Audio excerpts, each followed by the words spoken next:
Menko Perekonomian Airlangga Hartarto menjelaskan bahwa pembentukan KEK sektor keuangan akan mendorong strategi baru untuk menarik investasi serta memperkuat daya saing industri finansial nasional.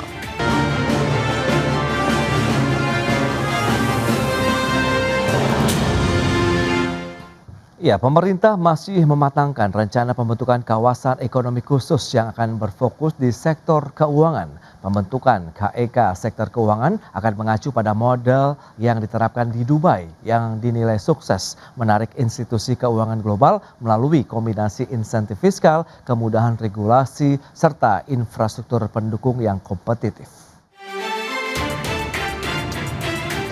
Pemerintah tengah mematangkan rencana pembentukan kawasan ekonomi khusus atau KEK yang berfokus pada sektor keuangan. Skema ini dirancang berbeda dari konsep family office dengan mengusung pendekatan ekosistem terintegrasi yang meniru keberhasilan pusat keuangan global. Menko Perekonomian Airlangga Hartarto menjelaskan bahwa pembentukan KEK sektor keuangan akan mendorong strategi baru untuk menarik investasi serta memperkuat daya saing industri finansial nasional. Pengembangan KEK sektor keuangan juga akan mendorong pembentukan International Financial Center. Untuk itu, pembahasan terkait berbagai insentif yang akan diberikan dalam KEK sektor keuangan akan segera dipercepat. Sedang dalam proses ya, bersama International Financial Center. Tapi Kemenko udah kaji dampaknya nanti kalau kayak itu dibangun, Pak. Ya, kalau kayak kan untuk menimbulkan investasi. Targetnya berapa kapan, Pak? Nah, dalam waktu tidak terlalu lama. Ada insentif yang bakal ditawarkan, Pak? Sedang dalam proses. Secara terpisah, Menteri Keuangan Prubaya Yudi Sadewa mengatakan dalam pembentukan kawasan ekonomi khusus keuangan, pemerintah akan mengacu pada model yang diterapkan di Dubai yang dinilai sukses menarik institusi keuangan global melalui kombinasi insentif fiskal, kemudahan regulasi, serta infrastruktur pendukung yang kompetitif. Konsep tersebut memungkinkan terbentuknya klaster industri keuangan yang terintegrasi, mulai dari perbankan, manajemen aset, hingga perusahaan teknologi finansial. Jakarta, Raharjo Patmo, IDX Channel. Baik pemirsa, untuk membahas tema kita kali ini menilik rencana pembentukan kawasan ekonomi khusus sektor keuangan. Kita sudah tersambung melalui Zoom bersama dengan Ibu Sarmila Yahya, Wakil Ketua Umum Bidang Kolaborasi dan Pendanaan Kadin Indonesia. Kemudian ada Ibu Hosiana Situmorang, Ekonom PT Bank Danamon Indonesia Tbk. Langsung saja kita sapa ini. Halo Bu Sarmila, apa kabar? Baik, sehat Mas Pras. Baik, terima kasih atas waktu yang disempatkan. Kemudian Ibu Hosiana, apa kabar? Ya, baik Mas Pras. Baik, terima kasih atas waktu yang disempatkan juga Bu Hosiana. Bagaimana review Anda dong sebagai ekonom nih melihat rencana pemerintah kawasan ekonomi khusus dan kali ini di sektor keuangan berkaca kepada Dubai tadi yang sudah disampaikan ya, cukup berhasil untuk bisa banyak menarik investasi asing ke negara mereka. Bagaimana dengan kansnya di Indonesia? Silakan. Ya, tentunya kita menyambut positif ya dengan rencana pembentukan KEK di sektor jasa keuangan ini gitu ya. Dan jadi kita lihat juga ada beberapa hal yang kita lihat apa sih sebenarnya dampak positifnya. Jadi setidaknya itu ada 3. Yang pertama adalah kalau kita lihat dengan adanya nanti KEK kawasan khusus ini diharapkan bisa juga membuat perbankan ini dalam sisi intermediasi ya penyaluran kredit ini bisa lebih ditingkatkan lagi. Dan juga yang kedua adalah dari sisi likuiditas. Jadi kan kalau selama ini misalnya untuk rupiah gitu itu memang sudah ditopang oleh Bank Indonesia gitu. Tapi kalau misalnya nanti ini juga ternyata bisa positif untuk menarik inflow investor asing, ini tuh nanti dari sisi likuiditas falasnya ini juga berpotensi menjadi lebih baik gitu karena adanya kecenderungan inflow. Karena kita tahu pemerintah juga sedang dalam menarik investasi asing, begitu juga untuk melakukan pendalaman dalam instrumen-instrumen market ya. Jadi tidak hanya instrumen Bank Indonesia ataupun juga nanti instrumen derivatif yang mungkin selanjutnya bisa dikembangkan di bursa efek. Dan yang ketiga ini juga tadi beririsan dengan 2 hal tadi. Jadi selain dari menyalurkan kredit, kemudian juga likuiditas, baik nanti rupiah maupun falas, dan yang ketiga adalah instrumen ya. Jadi dengan instrumen-instrumen yang nanti kecenderungannya karena derivatif ini bisa diterbitkan juga dengan para pelaku usaha ataupun jasa di kayak ekonomi ini harapannya nanti ya untuk dari sisi outflow inflow itu tidak terlalu begitu cepat gitu. Jadi kalau misalnya dalam bentuk derivatif ini kalau kita lihat pendalaman di pasar keuangannya menjadi lebih menarik dan juga balik lagi ya dengan juga OJK ini momentumnya pas sekali gitu ya dengan OJK juga dengan reformasi market dan juga aturan yang lebih baru. Ini kalau kita lihat sih menjadi katalis gitu ya. Jadi harapannya dari tiga kondisi yang positif nggak hanya perbankan tapi juga kalau kita lihat sektor jasa keuangan secara keseluruhan ini menjadi lebih menarik lagi gitu sih. Oh itu dia, ada tiga manfaat begitu ya kaitannya dengan penyaluran kredit, likuiditas perbankan khususnya rupiahnya sendiri karena ada inflow yang masuk ke Indonesia dan juga instrumen produk investasi yang mungkin akan lebih beragam lagi ya di Indonesia. Nah dari kacamata Kadin sendiri melihat bagaimana Bu Sarmila begitu, di tengah kita kan memang masih terus berupaya untuk melepaskan diri dari middle income trap, kemudian apakah pembentukan kawasan ekonomi keuangan ini bisa menjadi game changer berikutnya nih untuk ekonomi kita. Ya, Mas Pras, terima kasih. Saya menyambut hangat ya KEK Keuangan ini karena kami dari Kadin ini udah mengusulkan udah lebih dari 20 tahun sebenarnya Wow, oke. untuk kegiatan ini ya. Jadi yang pasti adalah alasannya kenapa KEK Keuangan ini sangat urgent dan dibutuhkan segera di negeri ini karena yang pertama kita akan melakukan pendalaman sektor keuangan. Jadi rasio untuk keuangannya ya money supply-nya itu akan baik gitu karena HEK ini akan menjadi akselerator atau untuk menarik dana-dana global ya. Tadi contohnya udah disampaikan bahwa seperti Dubai dan juga ada di Labuan ya kalau di Malaysia. Jadi ada satu pulau di Labuan itu juga sudah dibuat satu pulau khusus untuk keuangan. Contohnya yang di Malaysia. Nah, ini KEK ini akselerator untuk tarik dana global ya untuk pasar modal, pembiayaan industri yang bernilai tambah. Jadi selama ini kan kita masih kurang dana-dana untuk yang murah ya, yang murah gitu. Jadi mudah-mudahan dengan ada KEK keuangan ini akan membuat sesuatu menggeliat lah ekonomi kita. Kemudian yang kedua adalah keluar dari middle income trap itu kuncinya adalah produktivitas dan inovasi. Nah, untuk itu butuh keuangan jangka panjang karena selama ini kita mendapatkan keuangan-keuangan selalunya dalam jangka pendek, short time. Nah, Indonesia dengan jumlah penduduk yang besar, dengan sumber daya alam yang luar biasa, untuk capital joint capital yang akan masuk ke Indonesia melalui passion capital, venture capital dan pembiayaan lainnya ini menjadi game changer ya untuk kita bisa sama-sama perkuat KEK keuangan ini. Dan yang terakhir adalah momentum geopolitik. Nah, sekarang ini kan di Dubai keadaannya tidak baik-baik saja akibat perang ya. Oke. Akibat perang Amerika ini. Nah, orang yang tadi taruh uang di Dubai, nah kalau Indonesia bisa menjadi salah satu alternatif, uangnya bisa dipindahin ke Indonesia gitu, Mas Pras. Jadi Oke. geopolitik ini menarik. Ya, mereka kan yang tadinya taruh uang di Dubai, sekarang mau taruh uang di Dubai takut karena Emirates aja pesawat terbang mau ke sana susah ya. Jadi dan sampai sekarang kalau war ini belum beres sampai hari ini itu juga jadi masalah dan kita bisa menjadi alternatif yang tadinya mereka taruh uang muda-muda di Dubai bisa jadi ke Indonesia gitu kira-kira Mas. Oke, itu dia. Banyak sekali sebenarnya peluang-peluang yang bisa didapatkan oleh Indonesia ya, Bu Sarmila dan juga Bu Hosiana tadi kalau Anda katakan dari sisi lokalnya. Bahkan kita bisa menarik lebih luas lagi dengan memanfaatkan kondisi geopolitik global untuk menarik lagi dana investasi mereka untuk menanamkannya di Indonesia. Berarti kita harus cepat nih bergerak. Nah, lantas poin-poin apa saja atau kerangka penyusunan yang krusial nih dalam rencana pembentukan KEK sektor keuangan ini akan seperti apa nih Bu Hosiana menurut pandangan Anda sehingga kita punya satu acuan yang jelas begitu ya. Kalau misalnya berkaca dari Dubai, harusnya kan kita bisa lebih baik lagi misalnya. Silakan. Iya, pastinya ini menyangkut ke dalam pelaporan data otoritas dan juga adalah dari sisi perizinan. Jadi memang ini ada beberapa masalah yang hambatan yang klasik gitu ya. Tapi Oke. harusnya di era digital dan juga pengembangan data center yang cukup masif di Indonesia ini harusnya bisa teratasi. Jadi ada dua yang utamanya adalah tadi untuk pelaporan ke otoritas ya. Kita tahu dengan perkembangan apa yang terjadi belakangan ini ya.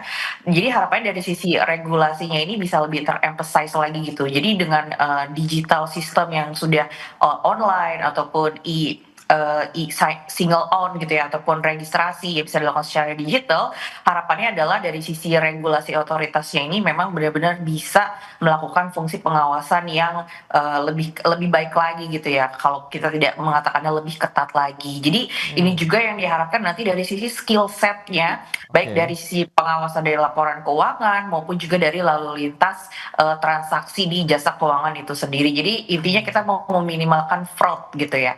Terus Oke. yang kedua adalah dari infrastrukturnya, baik secara fisik maupun juga kalau kita lihat ya utamanya memang masih secara fisik ya, walaupun juga secara digital tadi. Yang diharapkan dengan kayak gini nantinya dia dipastikan berada ataupun lebih bersifat nanti secara fisik ataupun secara digital, ya balik lagi untuk sisi data center, kemudian juga dari sisi keimigrasian ya, karena yang pasti kan nanti polanya adalah tadi seperti disampaikan kita ingin banyak menarik dana dari luar, utamanya dana murah dari luar.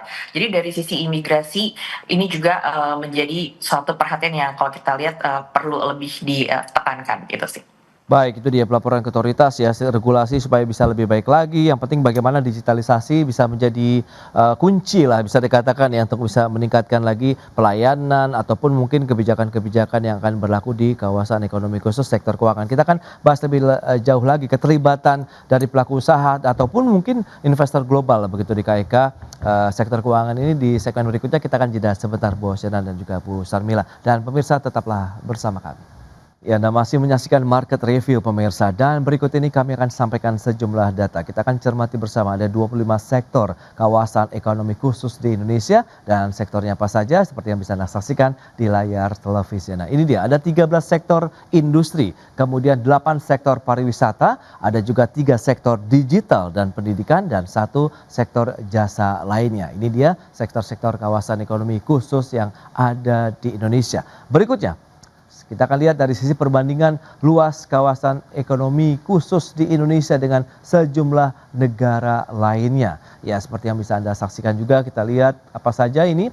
Malaysia sekitar 2,1 juta hektar, Vietnam 1,6 juta hektar, kemudian Thailand sekitar 622 ribu hektar, Filipina 70 ribuan hektar, kemudian India 39 ribu hektar, sementara Indonesia masih berada di posisi 23.798 hektar. Masih banyak yang harus dikembangkan nampaknya kawasan-kawasan ekonomi khusus di Indonesia, mengingat kalau kita sandingkan dengan sejumlah negara lainnya, kita ya untuk posisi saat ini memang masih berada di posisi buncit begitu ya, paling akhir ya, dan kita masih akan kembangkan atau bisa dikembangkan lebih jauh lagi. Baik, kita akan lanjutkan kembali perbincangan bersama dengan Ibu Sarmila Yahya, kemudian juga dengan Ibu Hosiana Situmorang. Ya, dengan beberapa informasi tadi yang sudah disampaikan menarik. Lantas Kadin sendiri melihat bagaimana nih potensi-potensi Indonesia yang masih bisa kita kembangkan lebih luas, lebih jauh lagi begitu Ibu Sarmila untuk kawasan ekonomi khusus kalau kita bicara kali ini terkait dengan sektor keuangan. Ya, saya melihat dari penjelasan Mas Pras sebelumnya dengan data-data yang ditampilkan sesuai yang saya sampaikan di depan tadi Ya. bahwa Malaysia itu sudah leader ya khususnya di KEK keuangan, dan ternyata benar. Mereka sampai bikin satu pulau ya khusus untuk Oke. KEK di Labuan itu. Nah, kita nggak ada salah juga, kita juga punya banyak pulau-pulau. Nah, sehingga setelah kita membuat KEK keuangan khusus ini banyak sekali yang harus dipersiapkan regulasinya yang mudah ya, Oke. yang mudah dan sustainable, nggak bisa berubah-berubah. Nah, Indonesia ini kan masih yang berubah-berubah nih, sebentar berubah ini, berubah kebijakan, berubah regulator, berubah pemimpin, berubah lagi. Nah, ini yang harus nggak bisa lagi, nggak, kalau kita udah bilang udah mau ambil dana dari luar, kita harus sustainable gitu, regulasinya harus bisa sampai 50 tahun nggak berubah gitu, atau 30 tahun ada jaminan tidak berubah gitu Pak Pras. Oke. Jadi ini yang PR besar.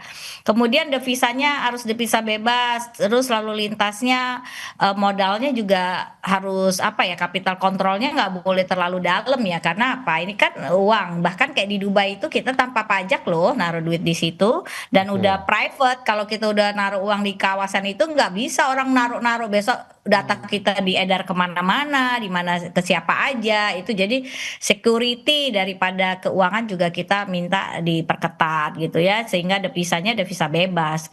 Kemudian ada talent mobility, jadi ada visa khusus ya untuk tadi Mbak Hosiana sampaikan juga. Jadi ada visa-visa khusus untuk orang-orang yang memang berinvestasi di KEK keuangan ini. Itu juga, dan ada hukum internasional di situ, nggak bisa pakai hukum Jakarta Timur atau hukum Oke. Jakarta Barat gitu kan. Jadi ada hukum internasional yang nanti jangan sampai Iya. sedikit-sedikit masalahnya jadinya hukum daerah setempat pula gitu, karena KEK-nya di keuangannya di misalnya di Pulau Buton, nanti hukumnya pakai Pulau Buton, itu nggak bisa kayak begitu kan. Kemudian infrastruktur yang harus dibangun tuh juga khusus, ada data center, ada baterainya nggak boleh mati-mati ya kan gitu. Jadi Iya. green building premium apa segala macam infrastruktur yang nggak gampang, yang tidak murah dan tidak mudah juga gitu. Jadi ini harus dipersiapkan. Sementara momennya itu harus segera gitu. Jadi ini ya berpacu dengan waktu dan dengan kebutuhan gitu, Mas. Pada prinsipnya kita mendukung dan Iya. itu perlu banget. Baik, itu dia ya beberapa hal yang perlu dicermati juga dari sisi pengawasan kawasan ekonomi khusus memang berbeda dengan daerah-daerah lainnya. Nah, ekonom sendiri melihat apakah nanti ada risiko juga yang harus kita pertimbangkan kalau memang ada beberapa persyaratan yang tadi sudah disampaikan oleh Kadin Indonesia, Ibu Hosiana, seperti tadi capital control yang tidak terlalu ketat, tapi sekuritisasi pengawasan keuangannya justru yang harus diperketat begitu di kawasan ekonomi khusus tadi dengan dukung infrastruktur yang memadai. Silakan. Iya, jadi sebenarnya kalau dari sisi apalagi yang perlu diwaspadai ya sebenarnya adalah lebih ke efektivitas dari si CAC ini sendiri. Karena gini, yang jadi persoalan ini kan kita tahu juga ya sebenarnya Indonesia udah punya banyak beragam institusi dan juga baik dari sisi regulasi maupun juga balik deregulasi gitu ya untuk mengenhance dari business activity gitu. Nah, jadi yang juga menjadi tantangan adalah bagaimana kalau kita lihat baik dana dari luar ataupun juga di perbankan ataupun jasa layanan keuangan di domestik ini tuh bisa benar-benar memberikan atau menyalurkan pendanaan ke dalam sektor prioritas gitu. Karena gini, jangan hanya ini tuh berkutat ke dalam pendanaan yang kita lihat ya mungkin hanya cenderung agak di surface gitu ya, tapi tidak menyasar baik dari misalnya mungkin gak hanya project finance aja ataupun trade finance, tapi juga menyasar ke supply chain ataupun juga ke dalam sektor UMKM gitu. Karena balik lagi kita tahu Indonesia ini adalah negara yang ditopang dari pertumbuhan ekonomi konsumsi domestik 50% dan juga sektor UMKM ini kontribusinya ya ini antara 50 sampai 60% atau bahkan bisa lebih, dan juga dengan kondisi kelompok household rumah tangga yang cenderung berada di kelas menengah dan juga cenderung mid to low gitu ya. Nah, ini yang kalau kita lihat adalah apakah si CAC ini nantinya tadi dengan segala fasilitas kemudian juga layanan yang diberikan premium ataupun juga spesial ini memang memberikan dampak spillover yang lebih signifikan lagi dari apa yang sudah ada misalnya dari perbankan ataupun juga dari Danantara.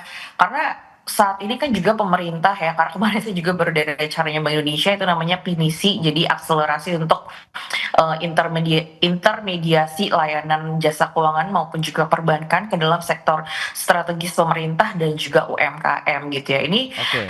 baik dari sisi suku bunga kredit ataupun juga dari persyaratannya ini memang cenderung menarik gitu ya untuk para pelaku usaha. Nah, jadi ini juga sih yang balik lagi menjadi hal yang paling penting gitu, apakah dari semua CAC yang sudah digalang dan sudah dibentuk ini nanti memang memberikan dampak spillover pendanaan ke sektor yang mengakselerasi dari aktivitas ekonomi. Karena pada ujungnya yang kita mau adalah pertumbuhan ekonomi ini nggak hanya sekedar pertumbuhan growth saja, tapi juga yang sustainable. Artinya ya melakukan penyerapan tenaga kerja, begitu juga. Ya. Karena yang kita lihat isunya baik nggak hanya di Indonesia ataupun di global adalah dari sisi ketenaga kerjaan. Jadi harapannya tadi dengan semua yang sudah dibangun ini bisa berdampak spillover dan khususnya adalah tadi perluasan untuk menyerap tenaga kerja yang lebih banyak lagi. Ya, itu dia ya, diharapkan dengan keberadaan KEK memberikan dampak langsung secara khususnya begitu ya, ekonomi masyarakat begitu, apalagi yang berada di kawasan ekonomi khusus tadi begitu. Nah, Kadin sendiri melihat bagaimana Anda melihat kondisi saat ini? Pemerintah kan sedang menggodok skema-skemanya nih. Kalau dari sisi Kadin, bagaimana sih keterlibatan pengusaha-pengusaha domestik, pengusaha nasional juga untuk kawasan ekonomi khusus? Mengingat ini akan bersanding berarti kan dengan investor asing nih. Bu Sarmila?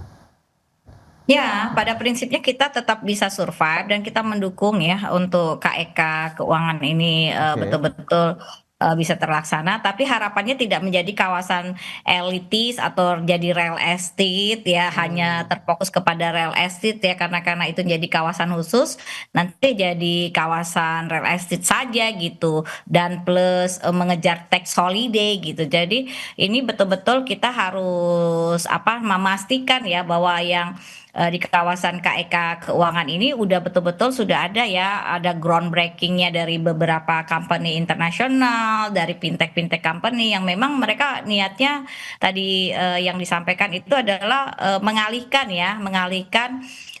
investasi yang tadinya ke Dubai bisa ke Indonesia. Itulah dulu yang paling prioritas pertama dan utama untuk kita kerjakan gitu. Jadi sekarang ini ada momen di mana kita bisa mengambil alih ya momen keuangan, institusi keuangan yang tadinya di Dubai bisa dialihkan ke Indonesia. Itu yang paling urgent sih, dan kita mendukung. Oke. Pastilah dampak impact-nya pasti ada untuk ekonomi kita, pasti Nah, ada. itu dia yang diharapkan oleh tadi Bu Hosiana juga sama begitu. Impact-nya terhadap ekonomi nasional, keterlibatan dari pelaku usaha lokal. UMKM berpotensi masuk juga nggak sih, Bu Sarmila, menurut Anda kalau untuk kawasan ekonomi khusus sektor keuangan ini? Atau memang ini untuk yang ya itu yang Anda khawatirkan jangan sampai ini menjadi inklusif sekali begitu, Bu Sarmila?